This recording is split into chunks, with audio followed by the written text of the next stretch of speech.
चीन की विशाल दीवार को कौन नहीं जानता है। यह सिर्फ चीन ही नहीं बल्कि दुनिया की सबसे लंबी दीवार है। यह दुनिया की 7 अजूबे में शामिल है, जिसे अंग्रेजी में the great wall of China के नाम से जाना जाता है। इस दीवार को बनाने के लिए ईंट, पत्थर, लकड़ी और धातुओं का इस्तेमाल किया गया है। इसी वजह से इसे दुनिया का सबसे पुरानी मिट्टी और पत्थर की बनी दीवार भी कही जाती है। वीडियो स्टार्ट करने से पहले हमारे चैनल अननोन फैक्ट वर्ल्ड को सब्सक्राइब, लाइक, शेयर करना न भूलें। इस दीवार की लंबाई को लेकर थोड़ी असमंजस की स्थिति है, क्योंकि साल 2009 में किए गए एक सर्वेक्षण में इसकी लंबाई 8,850 किलोमीटर बताई गई थी, जबकि साल 2012 में चीन में ही किए गए एक राजकीय सर्वेक्षण के मुताबिक चीन की दीवार की कुल लंबाई 21,194 किलोमीटर है।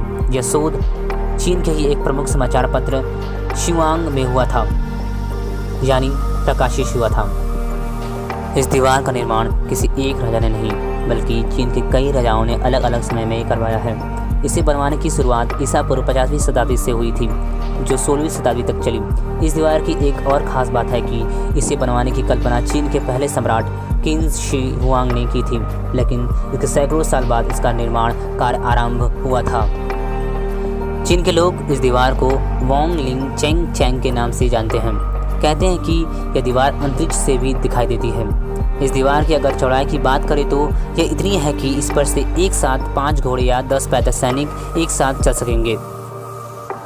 कहते हैं कि इस दीवार को बनाने में करीब 20 लाख मजदूर लगे थे, जिसमें से 10 लाख लोगों ने अपनी जान गंवा दी। माना जाता है कि इन्हें दीवार के नीचे ही दफनाया गया था। यही वजह है कि इस दीवार को दुनिया का सबसे बड़ा कब्रिस्तान कहा जाता है।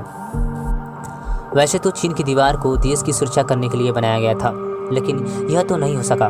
मंगोल शासक चंगेज खान ने वर्ष 1211 में इसे तोड़ दिया था और इसे पार कर चीन पर हमला कर दिया। लंबी होने की वजह से इस दीवार की ऊंचाई हर जगह पर समान नहीं है। यह किसी जगह पर 9 फीट ऊंची है तो कहीं पर 35 फीट ऊंची है।